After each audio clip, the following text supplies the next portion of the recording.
Hello everyone.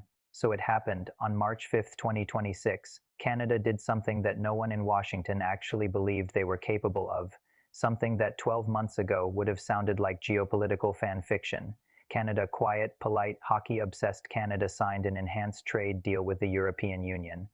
Directly in Toronto, on the same week their ambassador to Beijing was finalizing the most consequential trade pivot in the country's history, and the week after a Qatari sovereign wealth fund committed to significant strategic investments in Canadian infrastructure.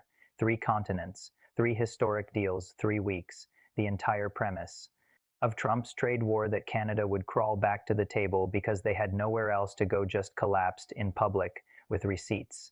And right now, somewhere in Washington, the people running the most powerful economy on earth are sitting in a room realizing they have almost no leverage left, none, over a country they called economically dependent, over a country they threatened to absorb as a 51-street state, over a country they assumed for decades had no alternative but to accept whatever America offered. Wrong. What happened here isn't just a trade spat reversing course. What happened here is the complete, structural, permanent dismantling of the assumption that Canada needs America more than America needs Canada, and Prime Minister Mark Carney, the former central banker, the man Trump dismissed as irrelevant, the man the markets barely knew existed a year ago, is the one who just pulled the pin. But here's what should genuinely terrify the Trump administration. The most dangerous part of this isn't the EU deal. It's not even the China deal. It's the third party that just quietly walked through the door, and we're going to get there. Stay with me. Now let me take you back to February 1st, 2025, to understand how we got here, because this didn't happen in a vacuum. None of this did.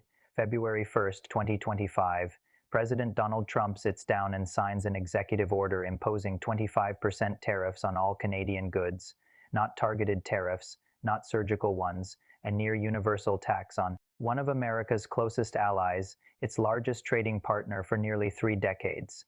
Trump also slapped 10% tariffs on Canadian oil and energy, the oil that literally heats Michigan homes, the oil that literally keeps Midwestern refineries running.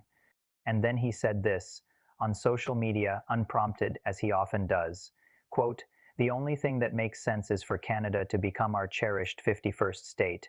This would make all tariffs and everything else totally disappear. 51st state, 51st state, a G7 nation, a country with 40 million people, a $2.2 trillion economy, the world's second largest landmass, and more fresh water than anywhere on the planet." He called it a potential state, like it was a piece of real estate he was thinking about acquiring, like it was a struggling condo development he could absorb into a portfolio, and then because being embarrassing once is never enough. When Ontario Premier Doug Ford threatened a 25% electricity surcharge on Michigan, New York, and Minnesota, Trump escalated. He threatened to double his steel tariffs to 50% in a social media post at midnight, because that is how the most powerful trade negotiator in the world operates, apparently.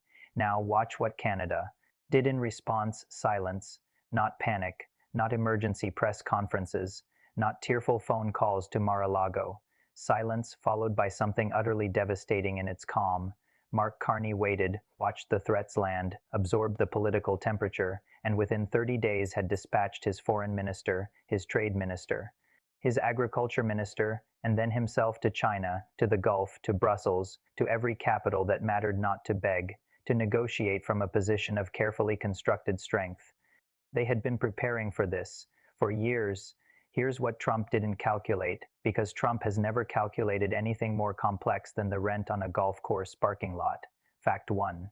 The United States and Canada exchange $3.6 billion in goods and services every single day. 3.6 billion, with a B, every single day. That is not a trade relationship you can blow up with a Truth Social post and walk away from unscathed. That is a circulatory system, and Trump just tried to perform open heart surgery with a sledgehammer. Fact 2, roughly 60% of Canadian crude oil exports to the United States end up in Midwestern refineries in Ohio, Michigan, Illinois, Indiana. These refineries were literally built around Canadian heavy crude. They cannot easily process lighter domestic or Venezuelan crude without hundreds of millions of dollars in retrofitting. There is no quick replacement. None. Trump put tariffs on the oil that his own voters use to heat their homes, cook their food, and drive their trucks. Fact 3. The Yale Budget Lab ran the numbers. Trump's 2025 tariffs raised $88 billion in revenue. Sounds great, right? Wrong. 94% of that cost was absorbed not by Canada but by American companies and American consumers. 94%. The typical American household lost approximately $1,200 in purchasing power. The Wharton budget model projects a long-run GDP reduction of 6% and a wage reduction of 5% for American workers. A middle-income American household faces a $22,000 lifetime loss in real terms. Let me say that again. Middle-income American households, $22,000 gone. Fact 4. Ontario, one province, not even the whole country, supplies electricity to the states of Michigan, Minnesota, and New York. When Premier Ford threatened a 25% surcharge on that electricity, the grid operators in those three states started making emergency calls, because 1.5 million American homes depend on Ontario power. Michigan alone relies on imported Canadian electricity for peak demand periods. One province, one surcharge threat, three states in crisis mode. And that's just the surcharge they threatened, the nuclear option completely cutting off power. Exports hasn't even been placed on the table yet, but here's where the story gets extraordinary. Because while Trump was busy posting about Canada becoming a cherished state, Carney was flying, constantly, and not to Washington.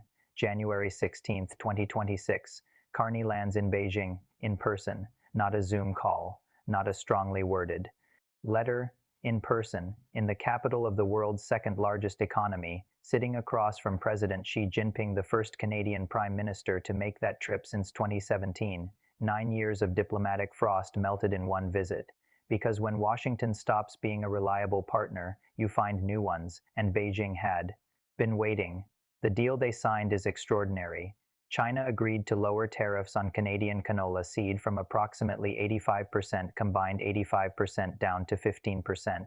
Canada unlocked nearly $3 billion in export orders overnight.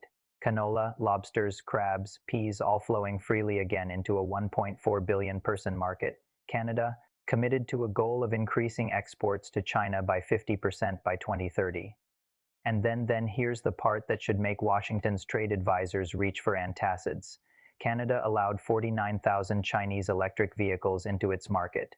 The same Chinese EVs that America banned entirely. Canada just opened a backdoor that China can use to establish North American manufacturing footholds joint ventures on Canadian soil, with Canadian workers, building a supply chain the US has no access to.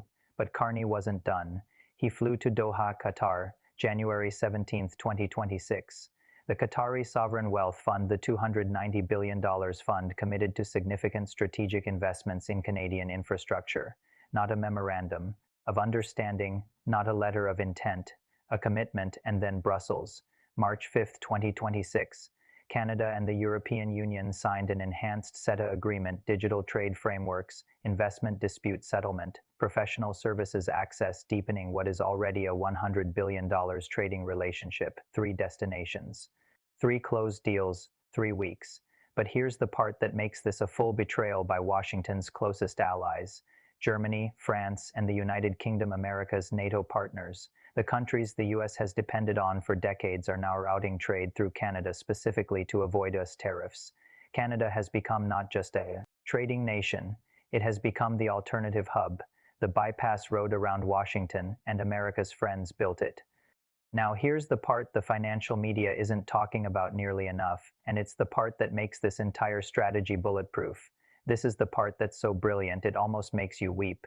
Canada isn't funding this trade diversification with magical money from nowhere.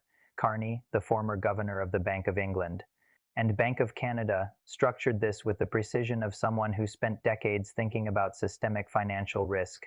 And one of his most devastatingly boring and devastating moves involves the Trans Mountain Expansion pipeline. The Trans Mountain Expansion, the TMX, came online in May 2024. It tripled Canada's oil export capacity to tidewater to 890,000 barrels per day. 890,000. With a B, the pipeline runs from Alberta to Burnaby, British Columbia, where tankers can load Canadian crude and ship it directly to Asia. Within 12 months of TMX going operational, China became the largest single purchaser of Trans Mountain crude.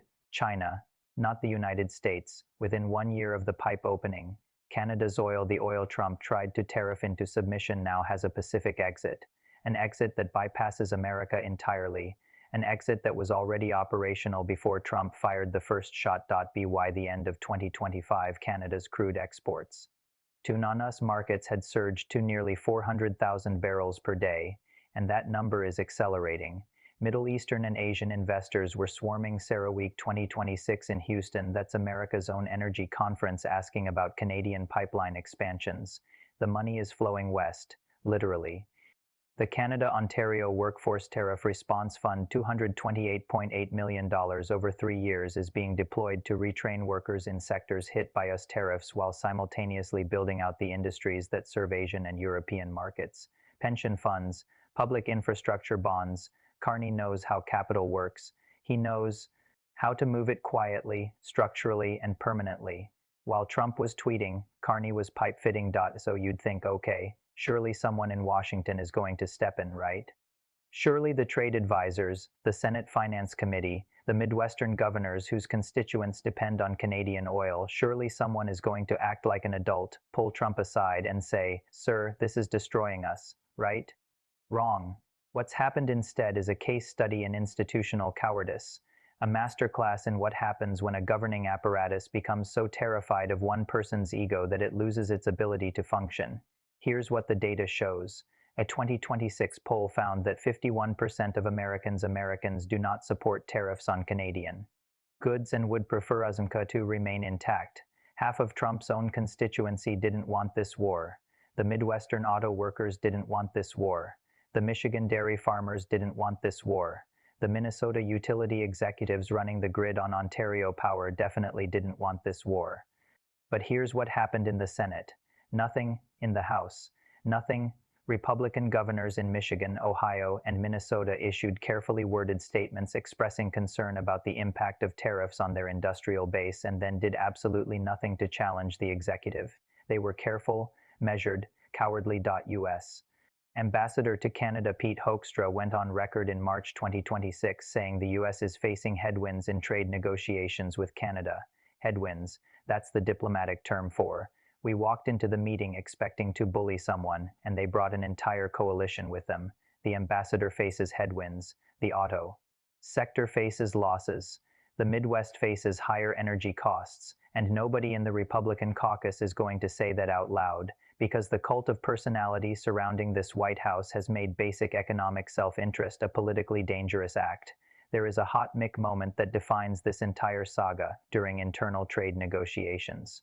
Senior officials from multiple US departments were reportedly caught describing the Canada file as a mess we stepped into while publicly insisting the tariffs were winning. The contradiction is staggering. The silence is deafening, which brings us to right now, to this week, to the days historians will mark as the beginning of the end of American unipolar dominance in North American trade, because Canada's strategy isn't a single move. It's a 5-pillar architecture designed to permanently reduce Canada's exposure to American economic coercion, and each pillar is more devastating than the last. Pillar 1. The China pivot. Canada has unlocked a $118 billion two-way trade relationship with the world's second-largest economy, and it's growing. The canola deal alone, $3 billion in agricultural exports. Tariffs cut from 85% to 15% restructures the global agricultural trade map. American farmers who supply soybeans and other crops to China are now competing against Canadian canola flowing into Chinese ports tariff-free. You want to know who pays the price for the trade war? Ask an Iowa soybean farmer.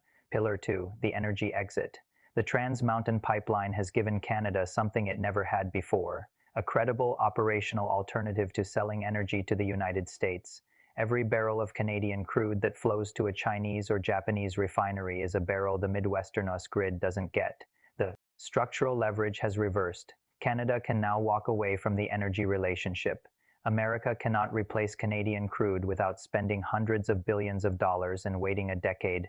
Pillar 3. The EU fortress. The enhanced CETA deal signed on March 5, 2026, isn't just a trade update. It's a strategic realignment. The European Union is an $18 trillion economy.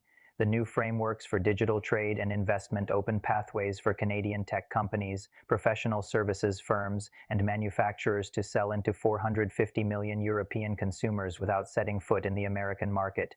Canada is building a second home, and the landlord on the first one can't stop it.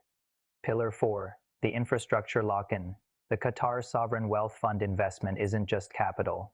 It's a signal. When a $290 billion Gulf state fund commits to your infrastructure, other global capital follows. Canada is now on the investment radar of every sovereign wealth fund, every infrastructure PE firm, every Asian development bank that is watching the US tariff chaos and calculating where to put money instead. The premium Canada would have paid to borrow this capital 3 years ago. Gone. The US made Canada more attractive to global investors by making itself unpredictable. Pillar 5. The consumer block. 91% of Canadians want to rely less on the United States. 91%, not 51%, not a slight majority. 91. That is not a polling blip. That is a cultural, generational, structural shift in how an entire nation thinks about its nearest neighbor. The Buy Canadian movement, the tourism boycott, the boycott of American alcohol, these aren't temporary protest behaviors. They are becoming habits, and habits become markets, and markets become permanent. Every one of these pillars locks an American premium into the economic system. Every one of them makes it more expensive for the US to export to Canada, more difficult to access Canadian resources, and more politically impossible for any future Canadian government to simply reverse course. The cost of re-entry is rising daily. Now let's read what Trump has been saying throughout all of this, because it is, and I want to use the precise clinical term here, absolutely unhinged. When Canada signed the China deal in January, Trump posted again on social media that Canada was being very disloyal and hinted at further tariff escalation. When the EU deal was signed in March, the White House's response was to tell reporters that Canada would eventually come back. Quote, "They need us. They'll be back. They'll be back." Canada just signed deals with China, Qatar, and the European Union in the span of 6 weeks. The Trans Mountain Pipeline is shipping Canadian oil to Asia on a daily basis. 91% of Canadians say they want less reliance on the US. Canadian flight bookings to the US are down 71% compared to pre-war levels. Duty-free shops at US border crossings have seen revenue collapse by over 80, and the White House's position is, they'll be back. Meanwhile, the actual market reality is this: the U.S. Supreme Court struck down the IEEPA tariffs in February 2026, meaning the legal foundation of Trump's entire trade war with Canada was ruled unconstitutional. The tariffs continued through executive rerouting, but the legal cloud has never been darker. The OECD is forecasting us inflation at 3% in 2026, elevated directly by tariff costs. Deloitte projects us GDP growth of just 1.9% in 2026, down from 2.8% in 2024. And the Wharton budget model projects a 6% long-run reduction in US GDP from the tariff regime. 6. Long run. Gone. That's not Canada losing. That's America taxing itself while the target of its aggression signs deals with everyone else on the planet. Let's be completely clinical about this. Trump and his administration have exactly 3 options, and I want you to understand why all 3 of them are bad for America. Option 1. Back down, lift the tariffs, acknowledge the damage, and negotiate a new ASMCA framework that doesn't humiliate Canada. This is the economically rational move. It is also, given the current political climate, the most politically impossible move available. Trump cannot back down from Canada without the entire strength narrative collapsing. His base was told Canada was weak, dependent, and desperate. If Canada walks away whole with China deals and EU deals and Qatari money and Trump has to lower tariffs anyway, it is the single most visible political defeat of his presidency. He will not do it. The ego will not allow it. Option 2, double down, escalate tariffs further. Hit Canadian lumber, hit Canadian dairy, hit Canadian pharmaceuticals. This is the most likely option, and it is the option that accelerates Canada's diversification fastest, because every additional tariff Canada absorbs is another reason for the next Canadian Prime Minister to maintain the China relationship, the EU relationship, and the Qatar relationship. Every escalation makes it politically impossible for Canada to ever return to American trade dependence. Doubling down is paradoxically the option that guarantees Canada wins permanently. Option 3. The nightmare scenario: invoke some form of emergency powers to try to physically restrict Canadian energy or water flows. This scenario sounds insane. It is insane. But the last 14 months have established that insane options are not off the table in this White House. This scenario triggers NATO obligations, international law violations, and would immediately collapse whatever soft power credibility the US retains in Europe, Asia, and the global South.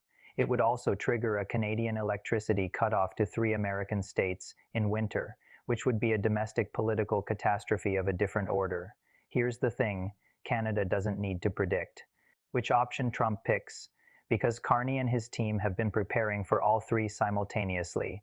The infrastructure is in place, the deals are signed, the pipelines are flowing, the coalitions are formed. Trump is entirely predictable, and the Canadians, everyone underestimated Plan 3 moves ahead of a man who has never played chess in his life. But here's the macro alliance being formed in the shadows that I promised you at the top of this video. Multiple middle powers, Canada, Germany, Australia, Japan, South Korea, are now engaged in what Carney described in Davos as an effort to build a coalition of like-minded countries to create an alternative architecture to American-dominated trade.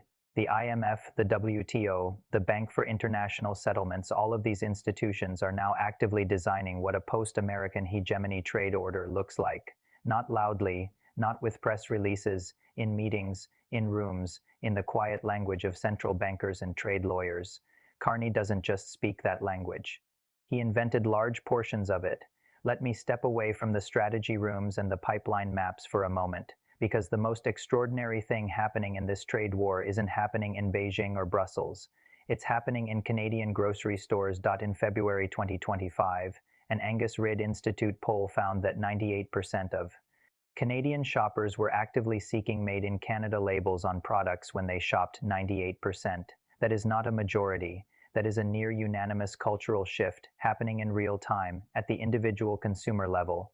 85% of Canadians say they are actively replacing American products with Canadian alternatives. 85%. Tourism to the United States from Canada has collapsed. Flight bookings from Canada to US destinations dropped 71 to 76% compared to pre-tariff levels. Duty-free shops at the US border, businesses that survived both the 2008 financial crisis and COVID, are reporting revenue declines of more than 80%. Some have reported zero Canadian customers for days at a time. Canadian snowbirds who spent winters in Florida have put their Florida properties up for sale. Real estate agents in Scottsdale and Sarasota have reported zero Canadian buyers in markets that were historically 20 to 30% Canadian. The Canadian economy lost its 30-year position as America's largest buyer of goods in 2025. Mexico surpassed Canada. Think about what that means. Canada, which has been America's single largest trading partner since the 1990s, is no longer first. That position is gone, and based on the current trajectory, it is not coming back. But here is the deeper truth, and it's important that we say this plainly. This isn't just about tariffs. It isn't just about canola or steel or electricity. The Politico poll released in February 2026 found that 57% of Canadians said they would rather depend on China than on Trump's America if forced to choose. 57%. Let that sink. In Canada, one of America's oldest, closest, most culturally similar allies now trusts Beijing more than Washington in the context of economic security. 67% of Canadians say the United States challenges rather than supports its allies. 69% say America tends to create problems for other countries rather than solve them. Nearly half of Canadians, 43%, see the United States as mostly a threat to global stability. Not Russia, not China, America. And here's the cold historical fact that explains all of it. Trump did not create a trade dispute with Canada. He destroyed a trust built over 80 years of shared sacrifice, shared institutions, shared borders, shared values. He didn't negotiate from strength. He bullied from contempt, and he learned too late that the difference between a neighbor and a vassal is what happens when you treat a neighbor like a vassal. Canada was never going to beg. The people who know Canadians knew that. The people who called Canada polite misread politeness for submission. Politeness and submission are not the same thing. One is a choice, one is a condition, and Canada just made very clear which one it was practicing all along. So if you're watching this, you're probably wondering, what does this actually mean for me? Not for the analysts, not for the diplomats, for me. Let me be very specific. If you live in Michigan, Minnesota, or New York, your electricity grid has a dependency on Canadian power that your state government has been trying to quietly resolve since March 2025. If Canada ever executes the electricity surcharge threat fully, not the one-day trial run, the full one, your utility bills go up significantly, and there is no quick domestic replacement. This is a vulnerability that exists right now in your state, regardless of which party controls your state house. If you work in the American auto industry, the integrated supply chain that runs between Detroit and Windsor, Ontario, involves more than 100,000 direct jobs on the Canadian side. Canada's 25% tariffs on non-CUSMA compliant US vehicles are still in effect. GM and Ford both took multi-billion-dollar write-downs in 2025 and early 2026. The parts that cross the border 6 times before becoming a finished car now carry compounding tariff costs at every crossing. Your production costs are higher. Your global competitiveness is lower. If you are a farmer in Iowa, Kansas, or the Midwest, China, your largest export customer for soybeans, and grain, is now actively expanding its Canadian canola purchases with dramatically reduced tariffs. Canadian canola just got a 70 percentage point tariff advantage over you in the Chinese market. You are competing against your northern neighbor for the same shelf space in Beijing. Trump's trade war didn't protect American farmers. It built a market preference for Canadian agriculture in the world's largest food importing nation. If you are a consumer anywhere in America, the Yale Budget Lab has already confirmed that 94 cents of every dollar raised in tariff revenue came from American businesses and consumers, not from Canada. Your grocery bill is higher. Your appliance prices are higher. Your car costs more. The OECD projects us inflation at 3% in 2026 with tariffs as a contributing factor. You are paying the tariff. You always were.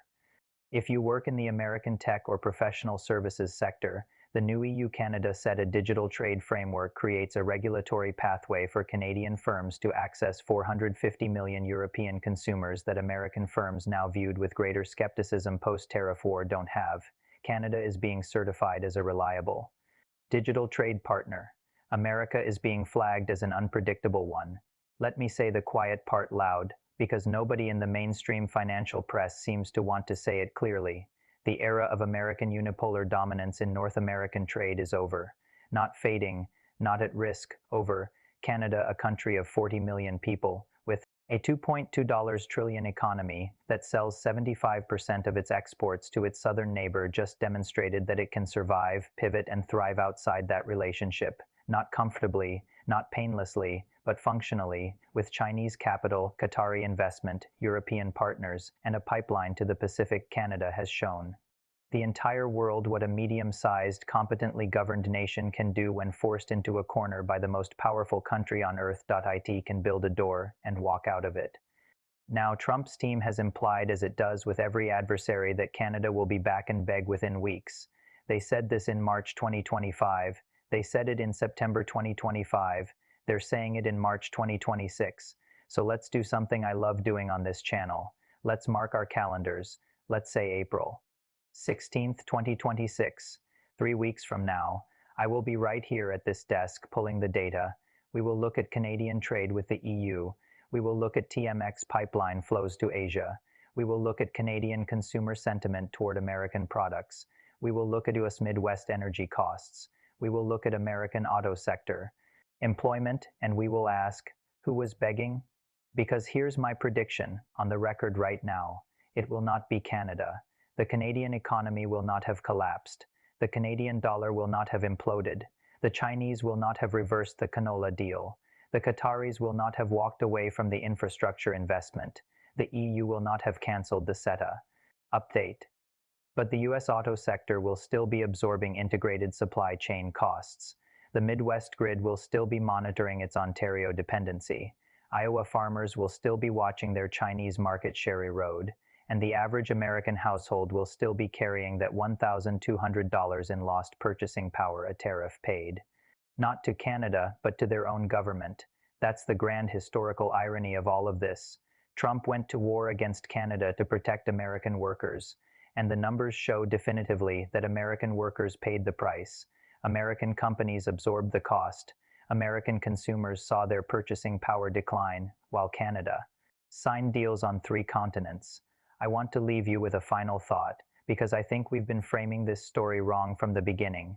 The media coverage has been Canada retaliates, Canada strikes back, Canada resists, as if Canada is the aggressor, as if the natural state of affairs is Canadian submission and anything else is aberrant. That framing is wrong. What Canada did is not striking back. What Canada did is asserting sovereignty. There is a difference, a profound difference between aggression and assertiveness. Aggression is threatening to absorb a neighboring democracy as a 51-street state. Assertiveness is saying, we are a nation. We build our own relationships. We chart our own course, and we do not need your permission. That's what Mark Carney said in Beijing. That's what he said in Doha. That's what he said in Toronto when the EU officials came to sign. Not we are at war with America, but Canada is not for sale, and we are open for business with the world. So here's what I want you to take from this, 4 things, and then I'm done. First, tell the truth about where this started. The tariffs were not a response to Canadian aggression. Canada ran a trade deficit with the US on services and a modest surplus on goods. The fight was manufactured. The premises were false, and somebody should say so. Second, support the idea that competent governance matters. Mark Carney is not a perfect leader, but he prepared, he diversified, he traveled, he signed deals, he did the boring, complicated, unglamorous work of statecraft, and it is working. Competence is not glamorous, but its absence is catastrophic. We should stop pretending otherwise. Third, recognize the systemic rot that made this possible, an administration that operates on ego, impulse, and social media posts, surrounded by advisors too afraid to deliver bad news, will always be outmaneuvered by a smaller entity with a coherent strategy and a willingness to think 3 moves ahead. That's not a partisan observation. That's a structural one. Incompetence at scale destroys things. And fourth, accept the new reality. The world is multipolar now. America is still the largest economy. America is still militarily dominant.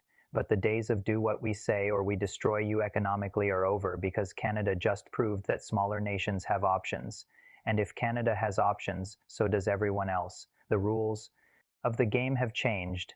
The sooner Washington accepts that, the sooner it can play a constructive role in what comes next. And if it doesn't, well, the pipeline is already flowing. The canola is already in Chinese ports. The EU deal is already signed. Canada didn't wait for permission, and that changes everything. I'm going to leave a link to the full sources in the description. Drop your thoughts in the comments. Tell me if you think Canada is overplaying its hand. I genuinely want to hear the counter-argument. Share this if you think the story isn't getting the attention it deserves, and I'll see you on April 16th with the data. Take care of yourselves, everyone.